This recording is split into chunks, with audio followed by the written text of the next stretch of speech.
The business of culture, the culture of business, media and entertainment, policy and politics, creatives, iconoclasts. Full disclosure, I'm Robin Farzad, and we are live at the University of Richmond with U.S. Secretary of Transportation Pete Buttigieg.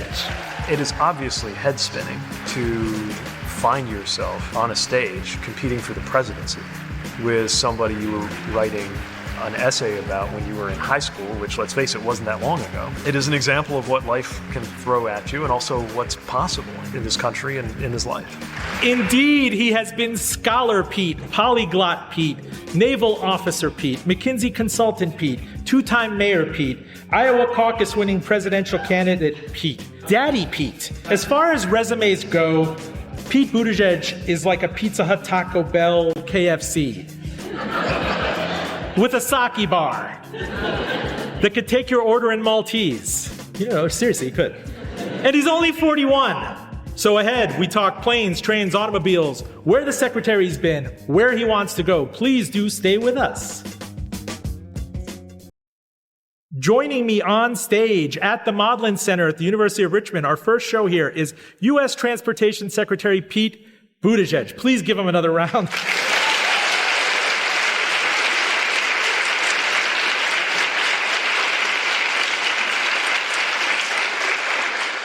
Mr. Secretary, as everyone here knows, I'm never short for words or adverbiage and the like, but I'm going to cut the organ music short because there's so much policy to jump into. Legitimately, planes, trains, and automobiles. And more. All right, and more. Right now, if you were to take out your phone and put up the messages up there on your email, how many emails do you get every day from aggrieved airline passengers? I'm just curious. You know, it's funny figure out your email. I don't use email much, but there are people who guess my email address and CC me when they're writing the airline. And, you know, we have a system for actually getting complaints that's a little more efficient. But look, it's one of the parts of the transportation system people feel, especially when it's not working the way it should. It's one of the reasons why passenger protection has been such a big focus since I got here. And I'm really proud of what we've done. So you could try to send me an email, but the best thing to do is to go to flightrights.gov, which is a website that we set up, both to make sure passengers understand before you book a ticket, before you fly, or if you're flying and you have a problem, what your rights are, and have a way to let us know if an airline's not doing the right thing so we can follow up. I mean, their customer service counters are non-responsive. They have fatigue and burnout issues. It seems like the entire system is spent. And I covered JetBlue during its IPO in 2002, and it's supposed to be the antidote to all this. A lot of them have just become legacy carriers in the wake of clearly the shock of September 11th and the pandemic and jet fuel prices being far higher than they used to be. Is this pretty much as good as it gets? Well, I think it can be a lot better, and we've made it a lot better even just over the last year. We've expanded passenger protections and rights that wouldn't have existed even a year and a half ago on basic things like being able to get your meals or expenses or ground transportation covered if you get stuck and it's the airline's fault. When we came in, none of the top 10 airlines had enforceable commitments to do that. Now just about all of them do. We're working on more rules to make sure that, for example, if you're flying with your kids, you shouldn't have to pay extra to sit next to them. I always believed that, but now that I'm a parent, I believe it that much more strongly. I think that the key is to recognize that even in a perfectly normal competitive market, things only work if there is oversight and if there are boundaries. And nothing about the airline sector is a perfectly normal competitive market. There are very few players. The trend has been toward consolidation. At the time of deregulation, it was confidently stated by those who were promoting that approach that there would be like 100 airlines in the future. They really thought that. Obviously, things worked out differently, which makes it that much more important for us as a watchdog, as a regulator, as an entity that can back up passengers' rights to be there. And we're using those authorities in new ways. We're raising the bar in terms of penalties when airlines don't do the right thing, but also we're willing to sit with them and work with them to make improvements. And I think that's part of why, for example, just a few days ago, we had the busiest day for passengers getting on planes in American history. Sunday after Thanksgiving, 2.9 million passengers screened by TSA. And the cancellation rate was less than 0.5%. So I'm not saying that it's mission accomplished by any stretch, but we've seen improvement. We need to push to get more improvement. I used to fly in college, and I'm 25 years removed from college graduation. I go in and out of Newark, to South Florida.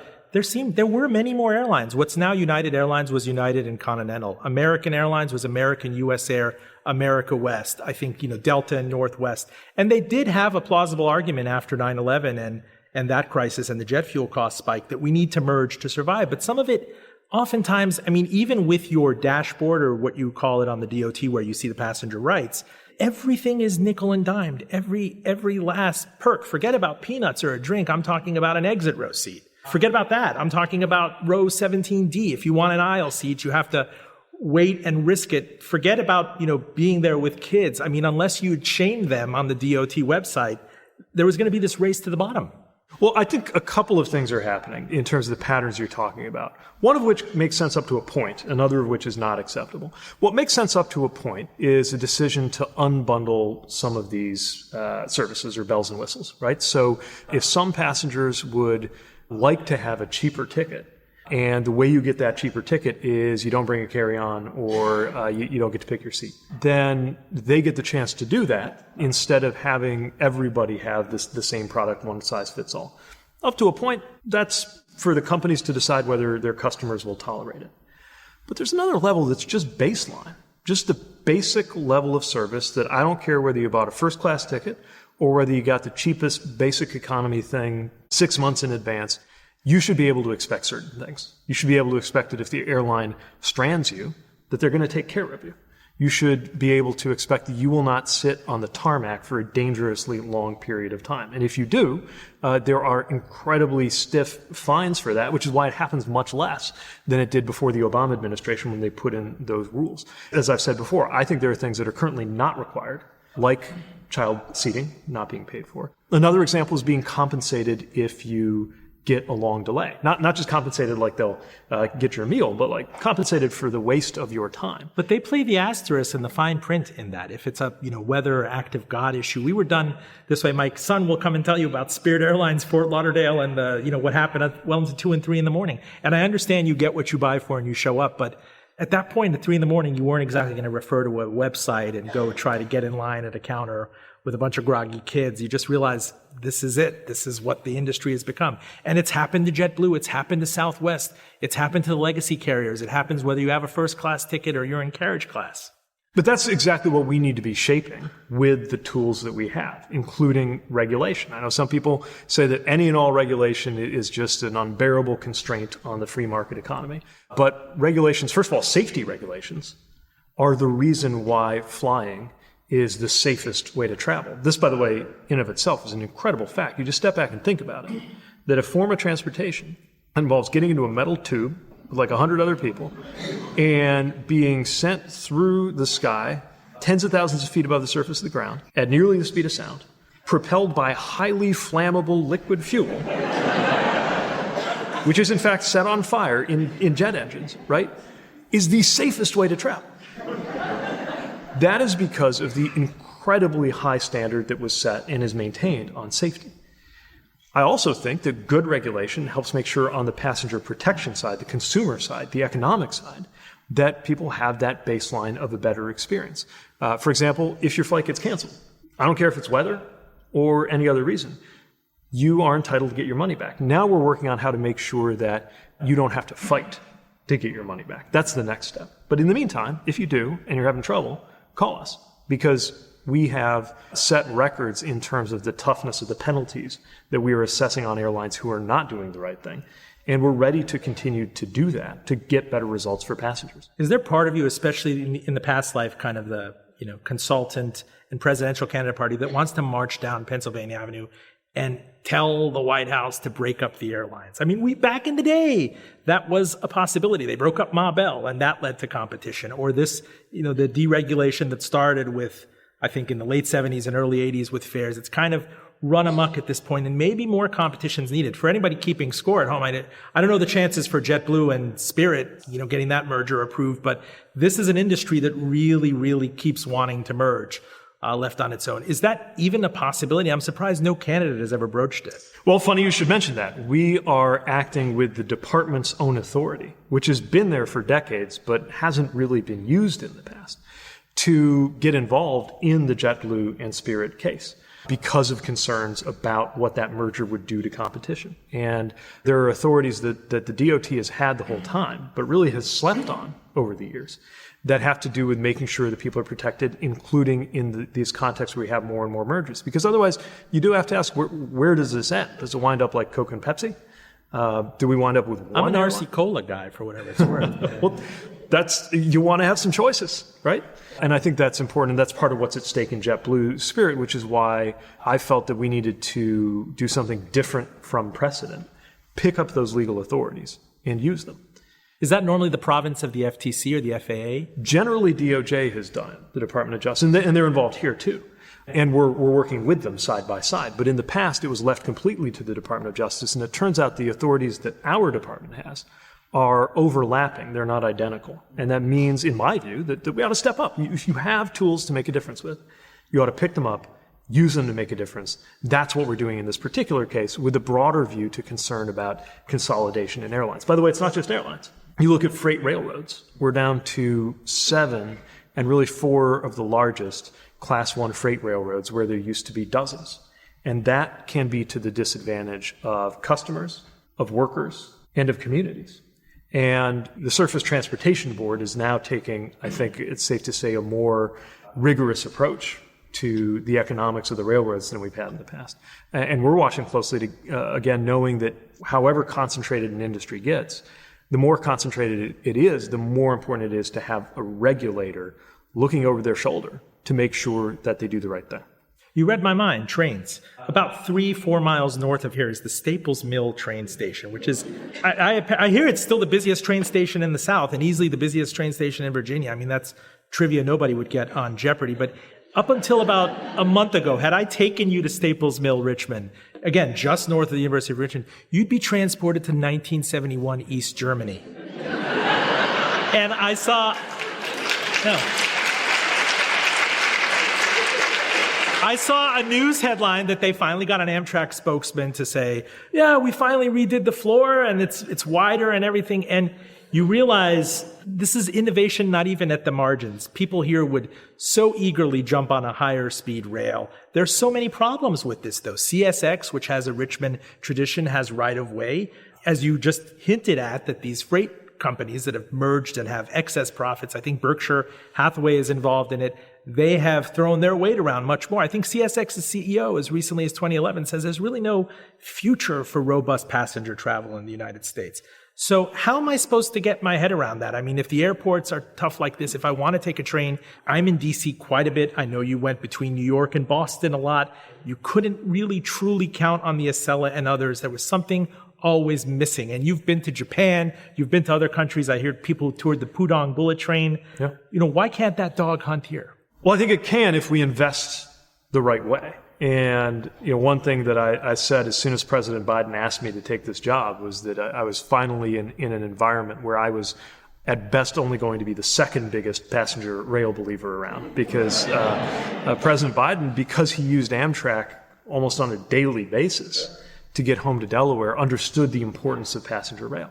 And yeah, I think anybody who goes abroad very likely has an experience with what passenger rail could be, and comes back here to the U.S. and thinks, why can't we have nice things? I was in Japan for the G7 transportation ministerial, and sitting as a passenger on the bullet train there is an incredible experience. And sitting up front, they gave me a chance to go up into the cabin up front where the operator is. That was a spiritual experience. You see just how fast the world is going by. And we can and should and will have a dramatically better standard of passenger rail in the U.S. than we have today. Here's what has to happen. First, we got to take care of what we've got. You mentioned 1971.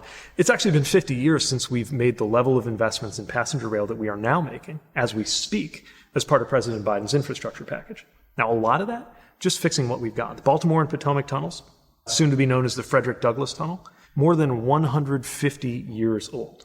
And we're finally fixing it. The Hudson tunnels in New York, the finest, most up-to-date, state-of-the-art engineering technology of the Roosevelt administration. The Teddy Roosevelt administration.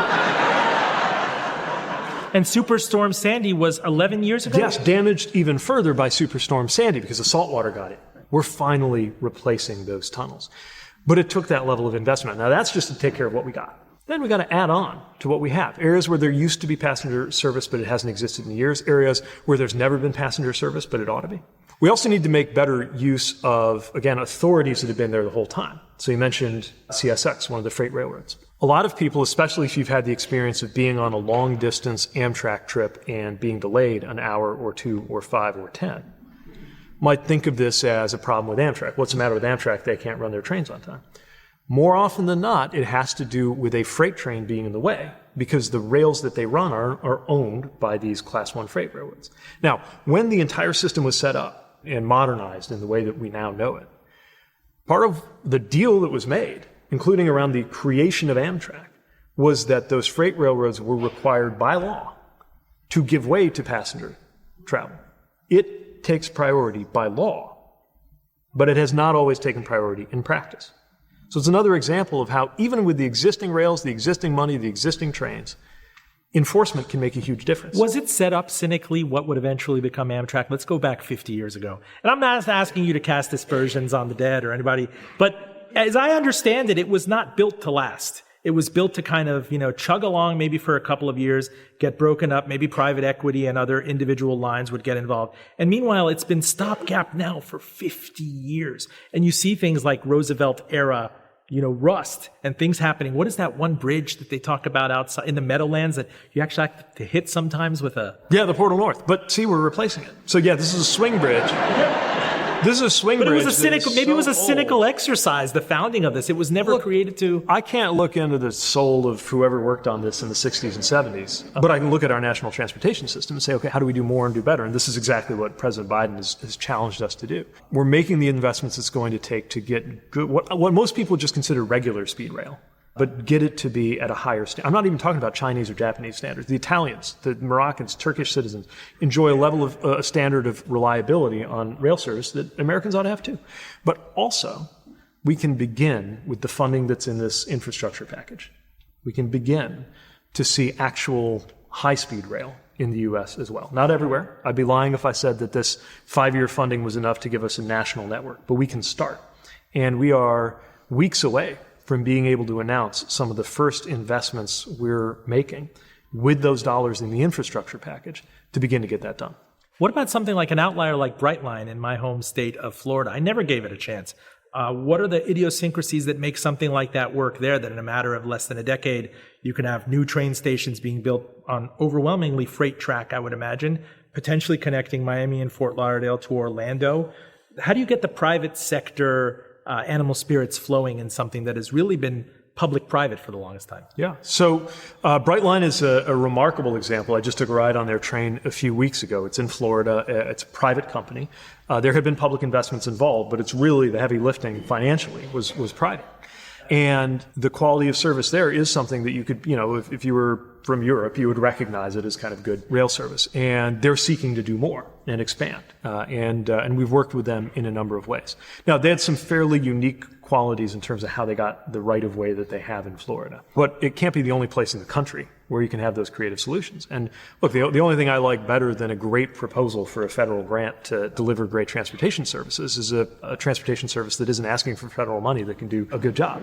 So whenever that's possible, we of course welcome that. But I do not think we should ever expect transit or rail to, in general, be required to turn a profit, because the returns on investment, the economic returns, which are massive, were never set up to be captured by one company in most contexts. Again, there are exceptions which are exciting to see what that can capitalize. But the point is that an entire society, an entire community is better off. Again, you look at Japan, the value that was created on the real estate around the places where this train ran is untold multiples, orders of magnitude beyond the cost of building it, which was not cheap.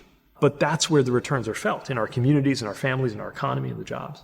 So just because this isn't necessarily profitable for a company in various routes, in various contexts, doesn't mean it isn't something that the country will see a major return on if we make the right investments. But you get what you pay for. And for 40, 50 years, as a country, we just decided or rather failed to decide to make the investments that you need. And I believe that that has not only cost us in terms of the degradation of our physical infrastructure, I think it's actually eroded something important in our democracy. And the reason I say that is because part of the social and political trust that makes us willing to participate in a democracy, to live by these rules where we all send people into office and they make decisions, and love them or hate them, we all have to live by them. Part of what makes any of that equation work is results. You need to get results. And by the way, systems that are competing with democracy have argued that the reason to go their way and not commit to democracy is that they, supposedly, can better deliver on the basics. I don't think it's an accident that the last time it was accepted in some circles in America, even fashionable in some circles in America, to speak approvingly of fascism, it was the 20s, 30s, and 40s. The excuse that was made for Mussolini's regime in Italy was that it made the trains run on time. There's a whole separate hour to be spent on the fact that that's not true, that the trains did not run on time, mostly, although it is true that that regime undertook a lot of major public works. But that was the idea, right? And you say, look, you don't have as much freedom there, but like stuff works. And one of the reasons why almost every other time I was in a room with President Biden, that first year when we were trying to get the infrastructure bill done, and somebody mentioned infrastructure, the next thing he would do is talk about Xi Jinping, is that it was very much on his mind that this different model that China is putting forward, this more authoritarian model, is trying, among other things, to compete based on the supposition that they supposedly can better deliver on basic things like transportation. We need to continue to make sure that we demonstrate that it is democracy that can deliver not just the most freedoms, but also the best results. If you are just joining us, we are live at the University of Richmond with Secretary of Transportation Pete Buttigieg. There's not possibly enough time for me to geek out on all the transport things I want to talk about, but let's even shift it hesitatingly to automobiles. I also think of you and I, the Newman-Seinfeld moments where they go, Newman! I have those when I see these ginormous pickup trucks. The fit up on them, like you could fit 3 Ford F-150s from 1991 into kind of a current one. You have to be mindful of the safety of these things versus a small hybrid or a sedan. I think the bloat in them has just gotten enormous, to say nothing of the SUVs. And these are profit centers for Detroit. They still, even if they're talking about the EV future, they're shipping out ever larger SUVs and pickup trucks. What kind of role, if any, has DOT played in maybe curtailing this? Well, we're about safety. So I don't think we have a function in figuring out for you and your family what size vehicle you need. Some people really need a big truck. Some people don't. I don't think it's our place as a federal government to be telling you the answer to that question. But I do think it's very much our role and our responsibility to look after vehicle safety. And we've inherited a framework where vehicle safety means how safe are you if you're inside the vehicle? Is the vehicle designed in a way that protects the passenger? Is the vehicle set up in a way that alerts the driver to threats? All of which, of course, is very important, all of which we test with crash test dummies and assess with 5-star safety ratings and do a whole lot, going back all the way to things like the fights over policies to require seatbelts, which now sound quaint, but were fierce political fights. But that was the framework. Vehicle safety means, are you safe if you're inside the vehicle? So now we're in a crisis of roadway safety. About 40,000 people a year die on American roads. And while we seem to finally be showing early evidence of having turned the tide, it's an unacceptably high number, and it went up quite a bit in recent years. And that rise was driven largely by pedestrian and cyclist deaths. And what that tells us, what that tells me, is that if we're worried about safety, it's not just how the design or operation of a vehicle affects the safety of the people in the vehicle. It also has something to do with the design when we're worried about the safety of people outside the vehicle. This is a paradigm shift for the way the Department of Transportation has worked on these things, for the most part. But it is why, for example, we are beginning to include those considerations in what's called our NCAP, our New Car Assessment Program, that yields things like those 5-star ratings. It's why we've begun the process of a rule on automatic emergency braking, not just to stop you from hitting a car in front of you, but to stop you from hitting a kid in front of you. And I think that needs to be taken more and more seriously if we are going to succeed in reversing the rise of roadway deaths. I'll pause there. I could go on. Okay, I'll go on. Now, we also need to get really serious about technology and face the fact that while we are all rightly cautious and nervous about automated vehicles and automated driving, and we've seen some strange, sometimes comical, sometimes tragic stories about what some of these early AVs in their early deployment are doing. We need to remember that the backdrop of all of this is that human drivers have a murderous track record. And so as safety evolves from things we have now that are what we call ADAS, Advanced Driver Assistance Systems, the thing that dings to tell you're getting too close to the car in front of you, the thing that nudges you back into your lane if you're drifting out of it. As that gets more and more developed towards something that could actually take over, which, by the way, I want to make very clear, despite any marketing claims you may see or things you might see on Instagram or wherever, any car you can buy right now, you are required to be actively driving it at all times, no matter how fancy the features are, to help you do that. These are not driver replacement systems. They are driver assistance systems. You are responsible for driving your car safely. But these systems are evolving. What's at stake in getting this right is not just stopping the technology from doing more harm than good, which is very important, as is the case anytime we regulate a technology to make sure it's safe, but also realizing the potential, which is a world in which roadway deaths seem as antique and exotic as deaths from tuberculosis and dysentery and cholera do in the developed world. I have to shift as much as I want to have 3 hours to talk to you. EVs, range anxiety. In the interest of full disclosure, I have a 2012 Camry hybrid with 110,000 miles on it, and I'm loath, even though it needs a refresh, even though my brother has a Tesla, I don't want to give up the 600-mile combined range. And I don't know, nobody really needs that, but it's nice to never really have to go to the gas station. And what I'm seeing now from everything that's offered out there, whether it's the big three, it could be a Toyota vehicle, a Subaru, an Audi, Tesla, obviously, is range that maybe in real-world application gets you to 300 miles. Is this a chicken or egg problem? Is this an overrated problem? Do you think that this is solved with better range in vehicles, maybe different batteries, or maybe having a plug at every half mile or something like that? I always try to get my head around this. And what's gonna cause that great unlock moment, like the way everybody switched to smartphones in 2007 to 2010? I know it's not absolutely analogous, but... Yeah, that's a great question. Although I should start by noting that even though we think it's important to have good, strong, and swift adoption of EVs, we're not looking for an overnight unlock moment. The country actually isn't ready for it. The grid isn't ready for it. Our goal is not to have everybody in an EV tomorrow. The stated goal is, by the end of this decade, to be about half and half in terms of new sales, which, by the way, is very aggressive. But that's also what we think we can absorb in terms of having the charging network and the grid and everything else ready.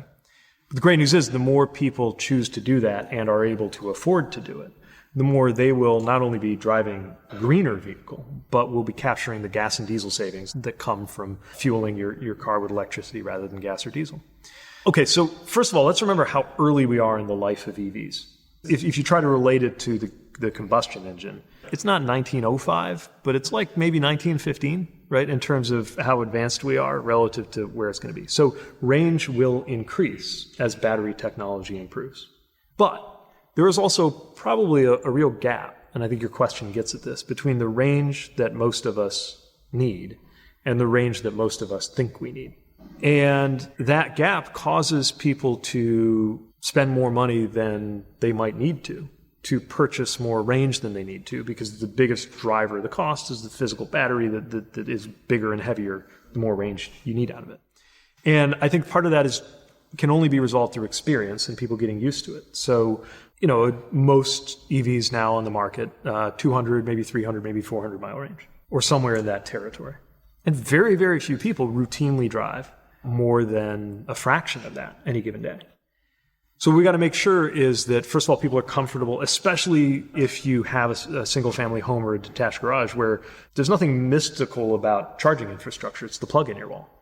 If it's a multifamily dwelling, that's more complicated, which is why we're subsidizing chargers for hard-to-charge areas. But then when you go out on the road, you'll probably be able to get back to where you're going without having to think about charging. But we want to make sure that if you do, then there's a charger where you need it. We're requiring for the funding that we're putting out to the states to put in more chargers at least every 50 miles, even in really isolated open areas. You know that there's going to be a charger. In the same way that when you're getting ready to go on a road trip, there's lots of things you might be thinking about, but whether a gas station exists between you and the end of the range of your gas car is not one of the things you worry about. You're pretty sure that's going to be there. We have to get there for EVs, and we will. Why aren't the gas stations agnostic about putting up a charger? I mean, you're selling, kilojoules or something instead of this. You're getting people to come into the convenience store. It sounds like a McKinsey question. It's because it turns out, this is a great question. So it would actually be a mistake, even though it's a very natural thing to do, to think about charging a car as pretty much the same as filling up a car. It actually has more in common with charging your phone than it does filling up your car, which makes it easier and harder. It makes it easier in certain ways. For example, very few of us I'm guessing none of us, fuel our car at home. That's not an option, right? If it's a gas car. Like you don't have a pump at home, nor would you want one. Or for that matter, for most people at work. Whereas with an EV, if you got a garage or a single family home, it's the easiest thing in the world. And we're working to make sure it's easy for apartments and multifamily buildings as well. And more workplaces have charging. So in that sense, it's easier. On the other hand, it's harder because it takes longer. You fill up, you go in, you get your bag of chips, maybe, use the bathroom, you're out of there. If even a fast charge is more like 20 or 30 minutes, that requires a whole different business model in terms of whatever business ought to be, if any, ought to be set up next to the charger. This is an issue that can be solved. And I think businesses are figuring out how to adapt. But it means you can't just one for one swap out where you had a gas pump, you throw in a charger, you put them side by side and expect that to work. Because it really is a different experience in ways that are both better and worse from a customer experience perspective. I want to take this to you. I go back to these photos of this essay contest in 2000. It was the Profiles in Courage Award, right, with the Kennedy Foundation. And you wrote about Bernie Sanders, who was then, fiercely independent representative.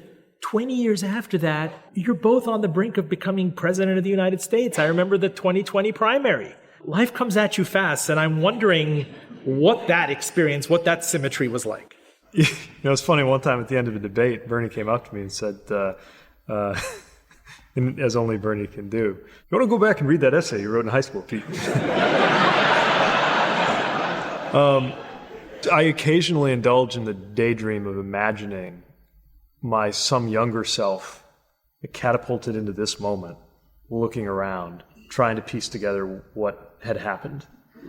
And I wonder what that 18-year-old high school student who wrote an essay for a Profile in Courage essay competition about a member of the House who I wrote about because I felt, whether you agree with him or not on everything, the idea of somebody who said exactly what he was and who he was and didn't care about the political consequences and didn't care, as it looked in 1999, didn't care that meant he would never go further in politics than being a member of the House, right? And was still able to get things done. That was something I really respected. And by the way, still do. I mean, all the things that motivated me to write about him then, even though I competed with him because I had different ideas about what the top of our ticket should do, I still feel that way. But it is obviously head spinning to find yourself on a stage competing for the presidency with somebody you were writing an essay about when you were in high school, which, let's face it, wasn't that long ago.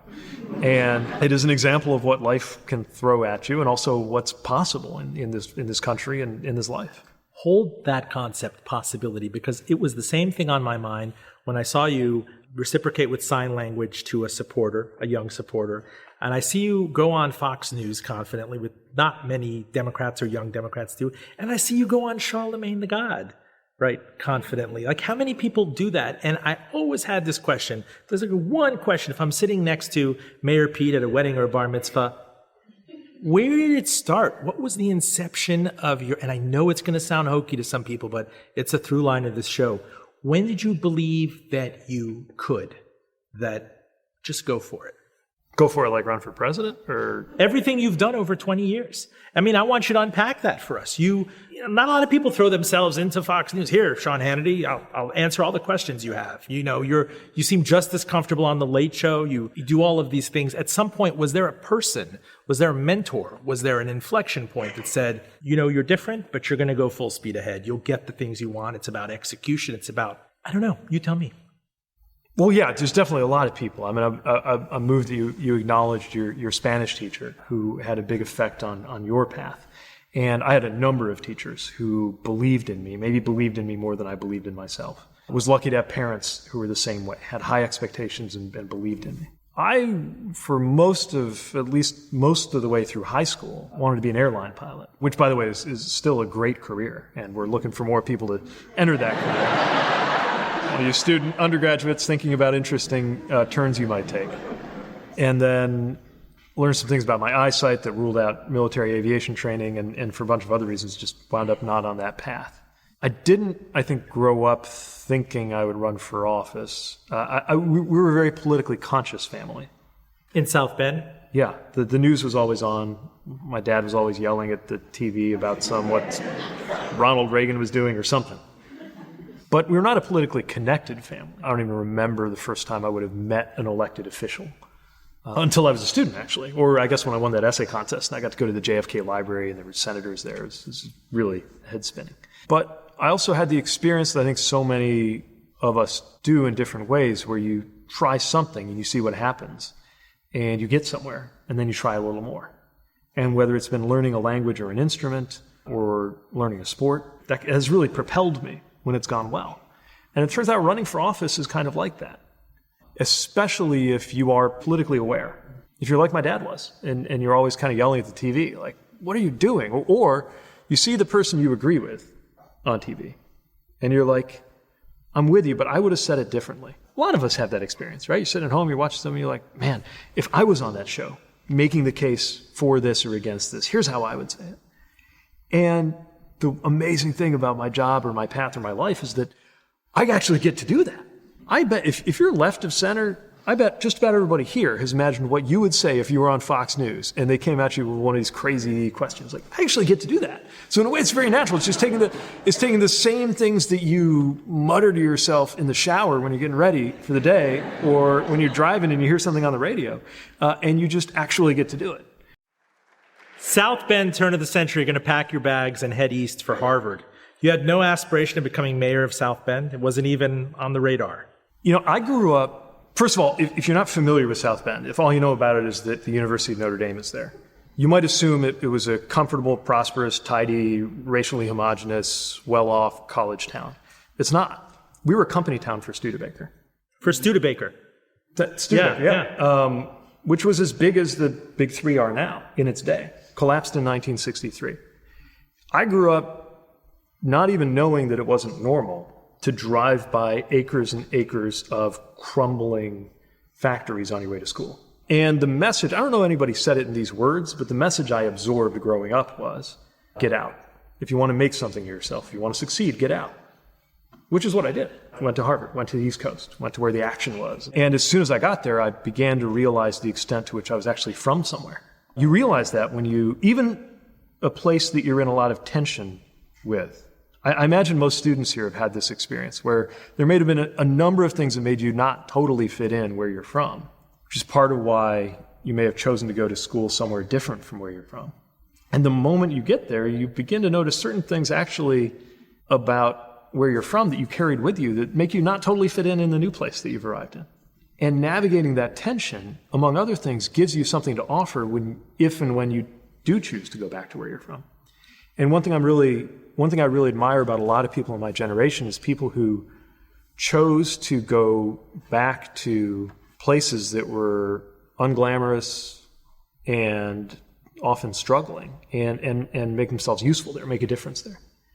And that's what I got to do in South Bend. So no, I never imagined. Even once I was thinking I might want to run for office, which I was by the time I was a student, I was thinking about foreign affairs and big national and international things. It took me longer to realize that I would find so much more meaning and opportunity closer to home, working on local things that I hadn't really paid as much attention to as a high schooler or as a college student.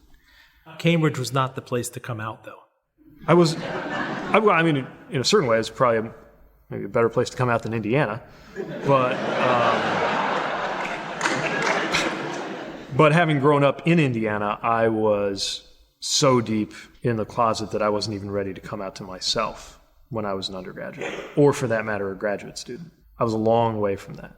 And then when I finally got that far, which took a long time. Matter of fact, I remember the first time I told a friend, which is kind of my way of cementing that I had come out to myself, was to tell that first other person. Kind of patted me on the shoulder and said, you didn't really make it easy on yourself with your career choices, because by then I had two careers. One was public service in Indiana, and the other was as a military officer in the reserve, where it was, when I signed up, the policy of my country to fire me if it came to light that I was gay. So obviously these conditions also not conducive to coming out of the closet. What changed all of that, what put me over the edge, was actually my military career, because I got activated. I went to Afghanistan. I served there while I was mayor. I did. In the Naval Reserve. Yeah, Naval Reserve sent me to Afghanistan, landlocked country, but these things happen in the American military. And I did something that you are told to do when you deploy, which is to write a letter to be opened just in case. I still have it. It still says just in case on the outside. And as I'm sitting down to write that letter, I'm thinking, I'm getting ready to serve in a war. I'm an adult. I'm a homeowner. I'm the mayor of my hometown. And I have no idea what it's like to be in love. And if I come back, I can't let that continue. And so when I came back, I knew it was a matter of time. Uncomfortably, it was an election year for me. But I just knew it was time. And so I did. And everything changed. Because then I could date. And then I met Chasten. And then everything really changed.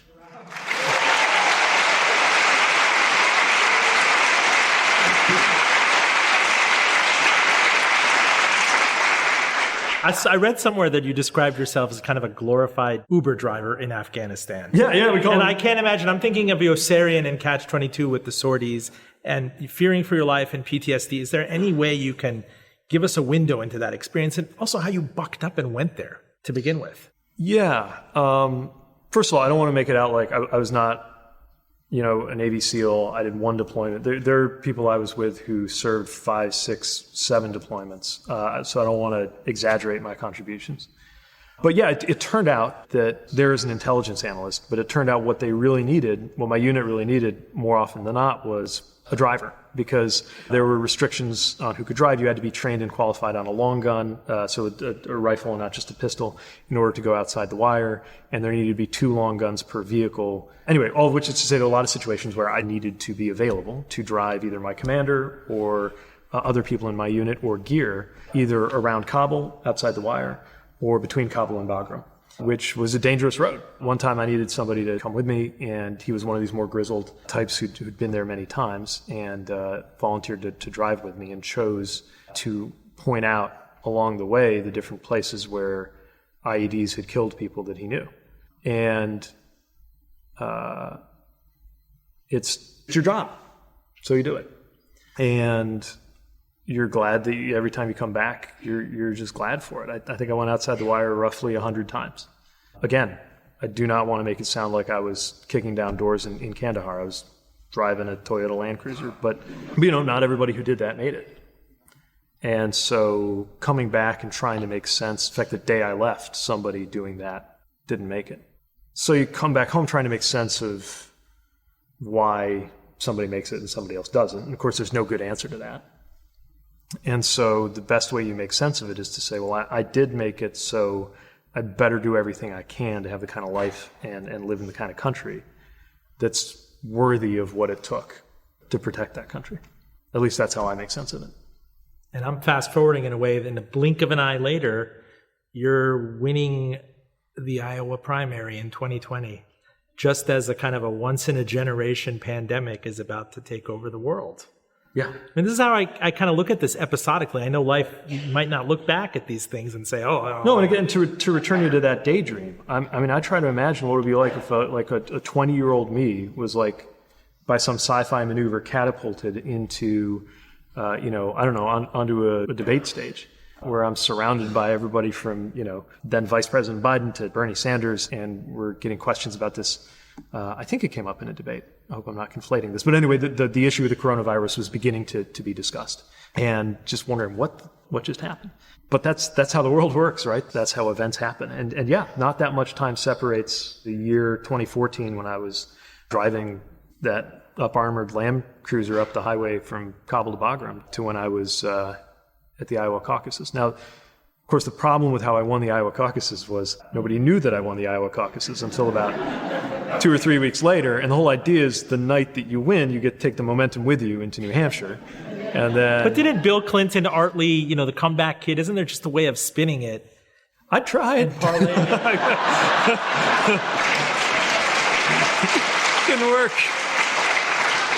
Look, I came first, second, and third. I came in the top four finishes in the first four, but the problem was it was first, second, third, fourth in that order. And when that happens, that's how you know it's time to get out. And I did, and threw my weight behind President Biden. And how did that happen? How did that? You and the person who you profiled at the turn of the century, out of this big catapult out of high school. Everything happened so rapidly. The pandemic picks up speed. Suddenly Biden goes from being, everybody said no chance, to winning South Carolina, and it's all momentum, and everybody kind of fell in line. I don't understand how that happens. I guess, everybody kind of left that candidacy for dead. And I know COVID was a once in a lifetime type thing, and the then president's reaction to it kind of was once in a lifetime. And what happened behind the scenes that the party realized this is serious, we have to coalesce? I think, to be honest, I'm not sure how much COVID, we all saw very quickly how serious COVID was, but I think that the understanding of the need to coalesce was driven by other dynamics, understanding what was at stake. They always tell you it's the most important election ever, but we all certainly felt that way. And I think we're reminded in various moments, especially by world events, my party's competitors were people who had strong disagreements with each other, but at the end of the day, were dramatically more aligned with each other than we were with the other side. And that if we really want to make the best case, we had to rally around the leader we believed in, which is what we did.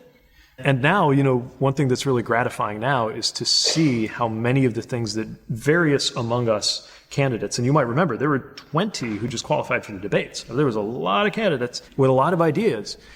And to see how many of those ideas many of which overlapped anyway, have become a reality.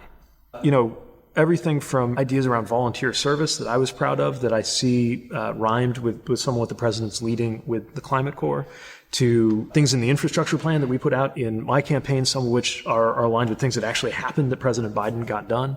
Just across so many issues, so many ideas that we've now been able to do it. And it's all the more remarkable, I think, because it happened in a very divided country with a very narrowly divided Congress, which delivered some of these wins on a bipartisan basis. Notably, of course, the infrastructure deal. People didn't think you could do anything on a bipartisan basis. And yet there we were, it was November, it was almost exactly 2 years ago, with the president, with, by the way, a lot of us who were competing against each other back in 2019, 2020, as he signed that bill. And to me, it's an example of exactly what we're shooting for when you come together and make common cause. You didn't take your momentum, from the great things that happened in the spring of 2020 and decide, okay, I'm going to drop out and go on Dancing with the Stars.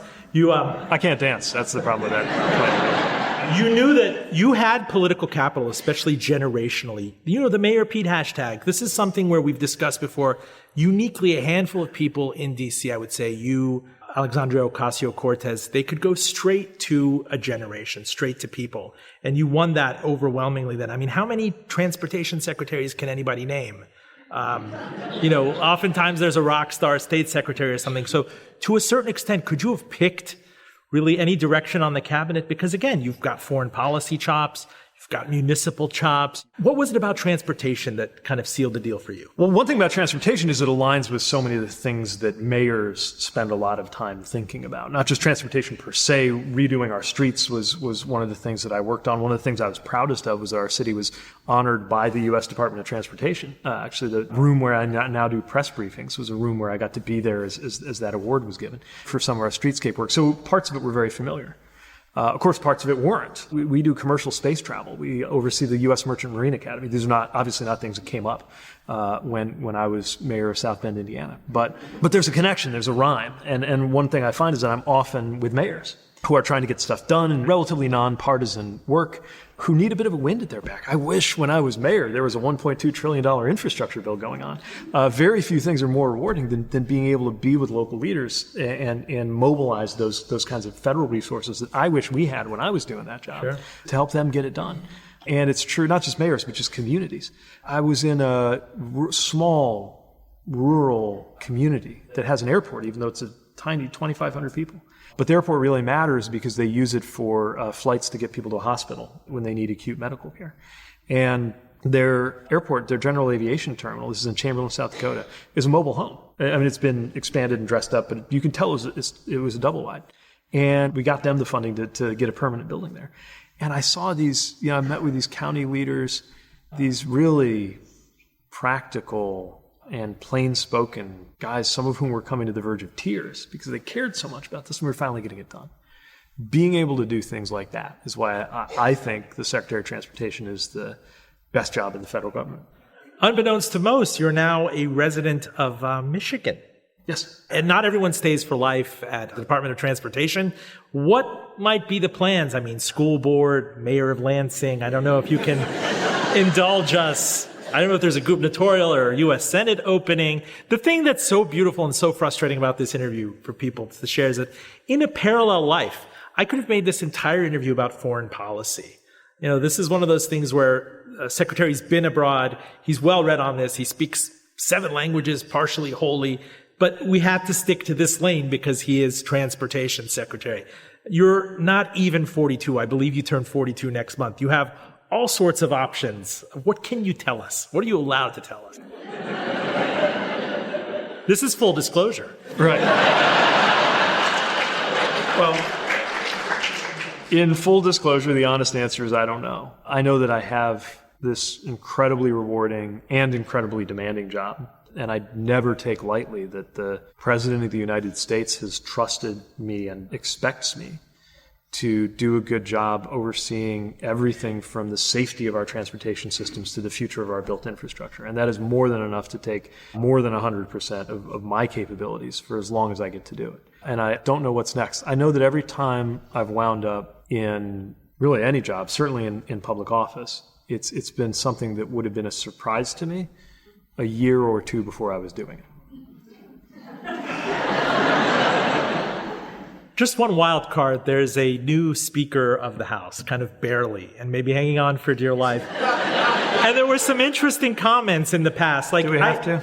I don't know how to think. It's like, the CEO of Apple, the world's largest corporation, is out and open about it. Several Fortune 500 people.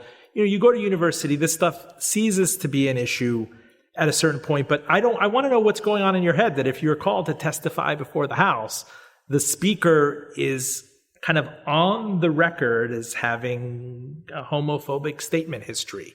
Has any of that been sussed out behind the scenes? Has any of that been, it is what it is? It is what it is. You've had to deal with all sorts of people. It's not great.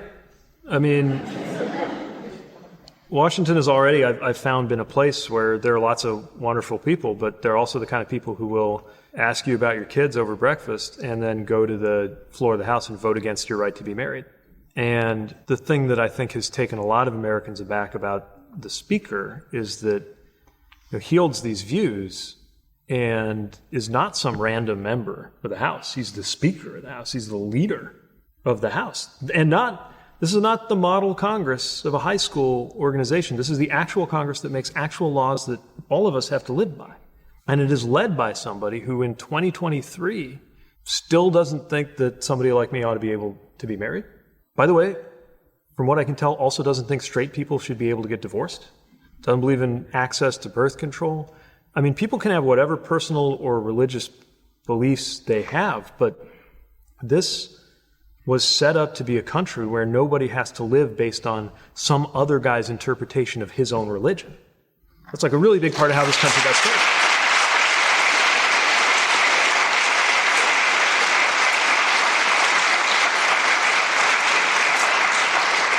And at risk of sounding like I got a one-track mind, really concerned about the votes that Speaker Johnson and his caucus have taken that would undermine the expansion of air traffic control and the ability to modernize ATC technology and undercut the funding that we're doing for port infrastructure development and reduce the funding for a program that we're using to make freight railroad lines safer.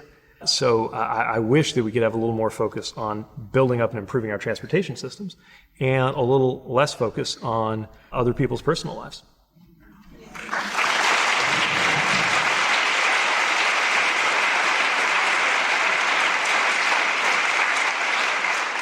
I'm going to put you on the spot. Having gone through the full disclosure ringer, you can finally exhale now. This is not by far the hottest seat that you've ever been on, but who should be on this show?